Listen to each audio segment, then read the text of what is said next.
Una muy cordial bienvenida a quienes nos acompañan en nuestra inmersión de hoy.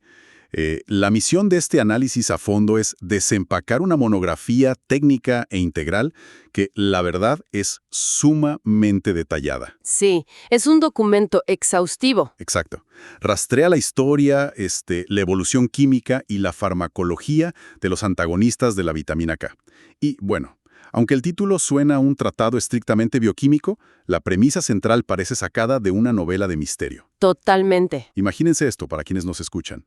¿Cómo es que una misteriosa enfermedad que desangraba vacas en los años 20 termina convirtiéndose en un veneno para ratas que luego salva la vida de un presidente de los Estados Unidos y, de paso, revoluciona la cardiología moderna? Es que es una trayectoria histórica fascinante.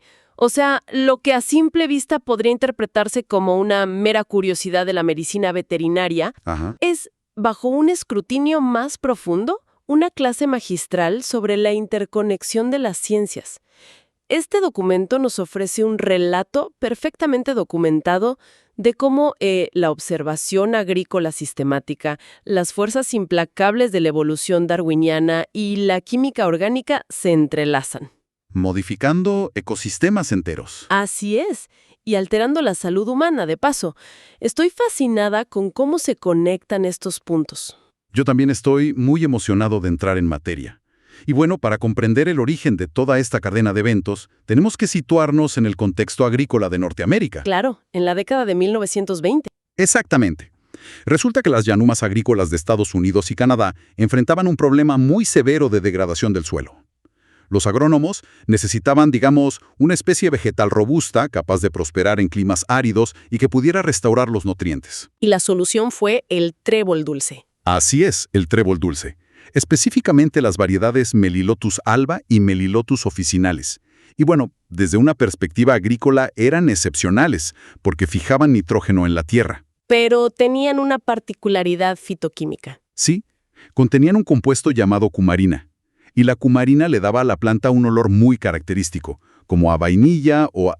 O a heno recién cortado. Exacto, pero con un sabor bastante amargo que al principio el ganado no quería comer. Y ese detalle fitoquímico, esa cumarina natural, es justamente la base para la patología que vendría después. Porque al poco tiempo de que introdujeran este cultivo de forma masiva, las comunidades agrícolas empezaron a reportar una crisis sanitaria de terror en sus rebaños. Un horror para los granjeros locales. Imagínate, ganado vacuno, gigante, en óptimas condiciones de salud, que de pronto comenzaba a sucumbir ante hemorragias internas masivas. Y espontáneas. Espontáneas, o sea, procedimientos veterinarios de rutina que históricamente no representaban ningún riesgo. Como el descornio o la castración. Exacto, o incluso partos normales. De repente desencadenaban episodios de sangrado profuso que eran imposibles de coagular. Resulta verdaderamente aterrador pensar en esos agrónomos frente a vacas que literalmente se desangraban sin explicación. Y un aspecto clínico muy peculiar, muy perturbador de esto, era el periodo de latencia. Sí, eso es clave. La hemorragia no ocurría justo después de comer el forraje. Había un declive progresivo en la capacidad de coagulación del animal que tardaba como unos 15 días en manifestarse. 15 días. Y el desenlace fatal ocurría en una ventana de entre 30 y 50 días después de la exposición. Es un veneno lentísimo. Lentísimo.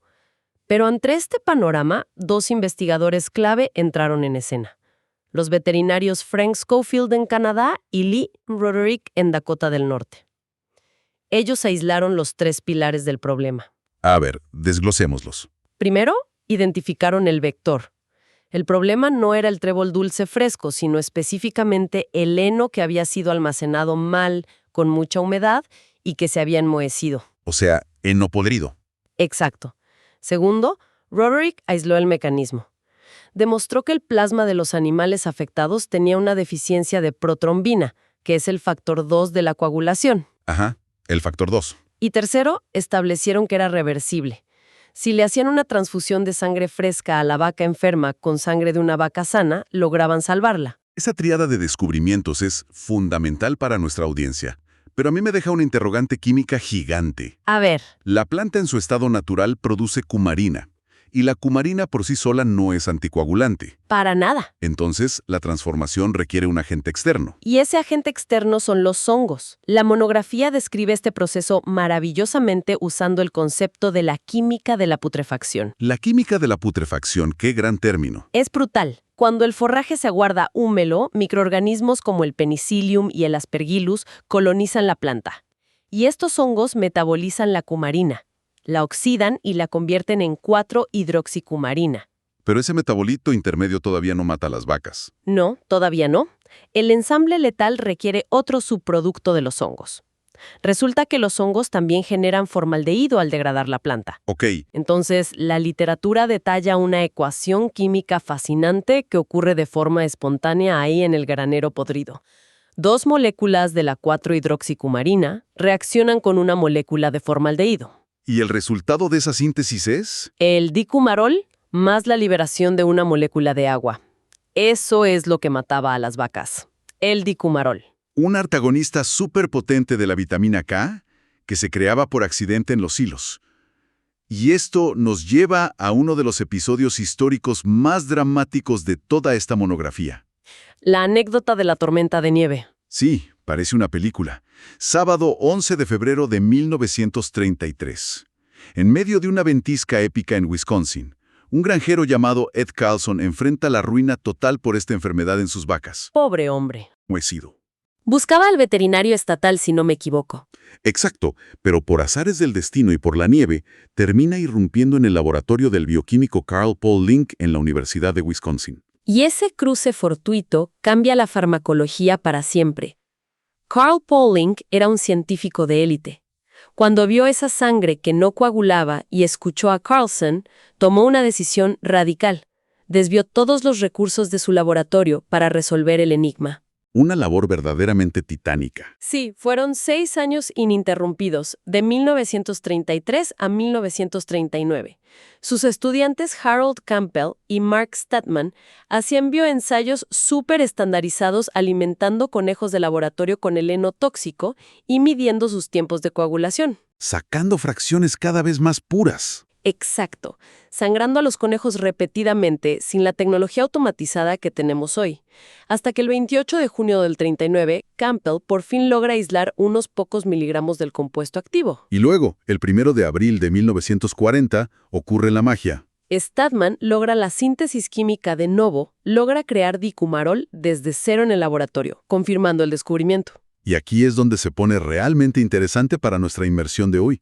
Porque el equipo patentó el dicumarol en el 41, pero como fármaco clínico, el dicumarol era malísimo. Sí, era terrible. Tenía una absorción errática. Era lentísimo para actuar y casi totalmente insoluble en agua. Entonces Link no se rinde.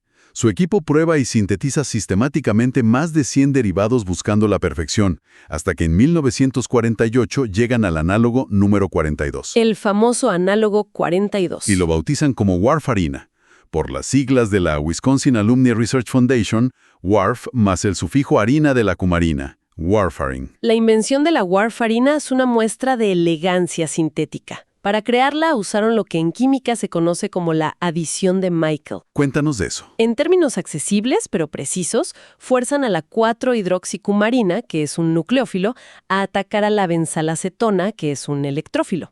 Esto crea un nuevo enlace de carbono. Claro, se unen. Pero el detalle cristalográfico crucial aquí es que la warfarina, en solución, se pliega y forma un hemicetal cíclico. Y ese hemicetal cíclico actúa como un escudo protector, ¿no? Exactamente. Le da una estabilidad metabólica increíble en el torrente sanguíneo. Lo protege de degradarse rápido. Es fascinante contrastar cómo hacían esto en los años 40 versus ahora.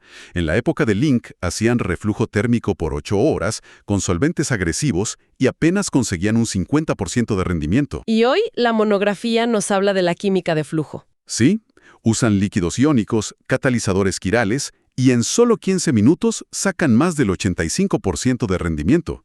Es una locura. Impresionante. Pero bueno, regresando a 1948, a pesar de tener esta molécula perfecta, tenían un problema de relaciones públicas gigante. El estigma de las vacas muertas. Exacto. Nadie iba a tomar una medicina asociada a vacas desangradas. Así que la primera vez que se comercializó la warfarina fue como veneno para ratas. Y como veneno, o sea, como rodenticida, era el veneno inteligente perfecto. ¿Por qué inteligente? Porque los venenos de antes, como el arsénico, mataban a la rata de golpe. Entonces, las otras ratas veían eso y desarrollaban lo que se llama aversión al sebo. Ya no comían. Claro, son animales muy listos. Pero la warfarina evitaba eso porque mataba por acumulación. Agotaba los factores de coagulación poco a poco sin causar dolor gástrico agudo. Las ratas comían por días sin darse cuenta de que estaban siendo envenenadas. Y de ser un veneno para ratas, ¿cómo pasa a ser un fármaco presidencial? Por un ensayo humano accidental, literal. En 1951, un recluta del ejército intentó suicidarse tomando dosis masivas de este veneno para ratas durante 5 días seguidos. Y sobrevivió. Sobrevivió gracias a transfusiones de sangre y administración de vitamina K, lo que demostró a los médicos que la warfarina tenía un margen de seguridad clínica inmenso y, sobre todo, que era reversible. Lo cual abrió la puerta para que en 1954 se aprobara para humanos bajo el nombre de Coumadin. Pero lo que de verdad catapultó al fármaco fue el efecto Eisenhower. Ah, ¿el infarto del presidente? Sí, en 1955, Dwight D. Eisenhower sufre un infarto agudo y sus cardiólogos deciden darle este medicamento nuevo, este ex-veneno para ratas, para evitar trombos. Y claro, la lógica del público fue... Si el líder del mundo libre lo toma, pues la gente común también puede. Totalmente. Borró el estigma de la noche a la mañana. Ahora, para entender por qué funcionaba tan bien, hay que ver el mecanismo a nivel molecular. La warfarina no diluye la sangre físicamente, no cambia su viscosidad. Sino que engaña al hígado. Así es. Bloquea una enzima fundamental llamada VKORC1. Esta enzima es la encargada de reciclar la vitamina K en el cuerpo. Es como cortar la cadena de suministro en una fábrica, ¿no? Me encanta esa analogía. El hígado sigue produciendo los factores de coagulación, pero como no tiene vitamina K activa por culpa de la warfarina, esos factores salen defectuosos. No pueden unirse al calcio ni formar coágulos. Se detiene la carboxilación. Exactamente. Pero la monografía menciona un misterio con las dosis. Al parecer, no todo mundo necesita la misma cantidad de warfarina. Y eso se debe a la farmacogenética. La warfarina comercial es una mezcla de isómeros S y R. El isómero S es muy potente y es metabolizado por una enzima del hígado llamada CYP2C9. Y aquí entran las mutaciones genéticas. Claro, hay personas con mutaciones en esa enzima CYP2C9 o en la propia VKORC1. Entonces, una dosis normal para ti o para mí podría causar una hemorragia letal en ellos. Por eso fue pionera en la medicina de precisión. De hecho, la FDA actualizó su etiqueta en 2007 para recomendar pruebas genéticas antes de recetarla. Exacto. Y conociendo esto, los químicos empezaron a ajustar la molécula creando las primeras generaciones de derivados. Como el acenocumarol, que mucha gente conoce como síndrome. Le añadieron un grupo nitro a la estructura para que actúe rapidísimo, con una vida media de 8 a 11 horas. Lo cual es genial si necesitas revertir el efecto rápido.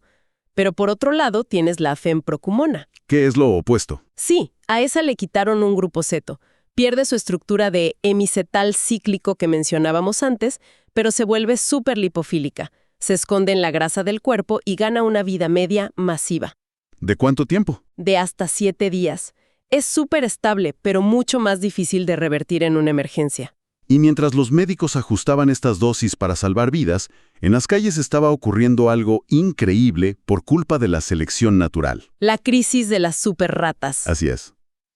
En 1958, en el Reino Unido, aparecen ratas mutantes que sobreviven a dosis masivas de warfarina sin inmutarse. Evolución pura y dura. Pura presión evolutiva. Como saturaron el ambiente urbano con warfarina, mataron a todas las ratas susceptibles. Y las que sobrevivieron fue porque tenían mutaciones aleatorias en el gen VKORC1. El gen de la enzima objetivo. Sí. Esa mutación alteró sutilmente la forma física del sitio de unión en la enzima. Así que la warfarina ya no encajaba bien, no podía unirse, y la rata seguía reciclando vitamina K lo más normal. Básicamente, le cambiaron la cerradura a la puerta. Excelente forma de verlo. Y la respuesta de la industria química en los años 70 fue crear las superwarfarinas, la segunda generación. El ejemplo clásico es el brodifacoum. Moléculas mucho más voluminosas. Sí, le añadieron un anillo gigante de bifenilo bromado. Lo hicieron súper rígido y lipofílico. Su afinidad por la enzima mutada es 100 veces mayor que la warfarina original. Es una unión casi irreversible. Exacto. Requiere una sola dosis. La rata come una vez y ya está condenada. Pero, y esto lo señala muy bien la monografía, hay un costo ambiental altísimo. El lado oscuro de las superwarfarinas. Porque la vida media del brodifacoum no es de horas, ni de días. Es de 20 a 130 días. Meses enteros alojado en el hígado del animal. Sí. Entonces, la rata envenenada sale de su nido débil y los depredadores naturales, como los búhos, las águilas o los zorros, se la comen y sufren envenenamiento secundario. Claro, ingieren una bomba de toxicidad que destruye a la fauna silvestre. Y por eso hay regulaciones tan estrictas hoy en día para usar esos químicos. Definitivamente. Y bueno, a manera de conclusión, creo que este viaje demuestra el poder absoluto del método científico. Desde la observación empírica en las granjas hasta la química de flujo moderna. Fíjate, pasamos de ver vacas desangradas a aislar un tóxico, manipularlo a nivel molecular y luego enfrentar la adaptación forzada de las plagas por la evolución. Es increíble cómo pequeños cambios estructurales, un ajuste del carbono 3 de una molécula, determinan si eso salva una vida humana o devasta todo un ecosistema. Es un balance muy delicado. Y de hecho, me deja con una reflexión final muy provocadora para quienes nos escuchan. Algo que se deduce de todo esto. Te escuchamos. Si a la naturaleza le tomó solo una década evolucionar y crear ratas resistentes al warfarina original, al estar saturando nuestro entorno con superwarfarinas que persisten meses en la cadena alimenticia, ¿no estaremos empujando una nueva ola de mutaciones extremas? O sea, crear plagas invulnerables. Exacto. Plagas absolutamente invulnerables a toda la química moderna mientras destruimos a sus depredadores naturales en el proceso. Es para pensarlo. Una reflexión ciertamente profunda para cerrar. Y bueno, gracias a quienes nos han acompañado en nuestro análisis a fondo de hoy. Ha sido un recorrido analítico fascinante. Así es, sigamos sintiendo esa curiosidad por el increíble mundo químico y natural que nos rodea. Hasta nuestra próxima inmersión.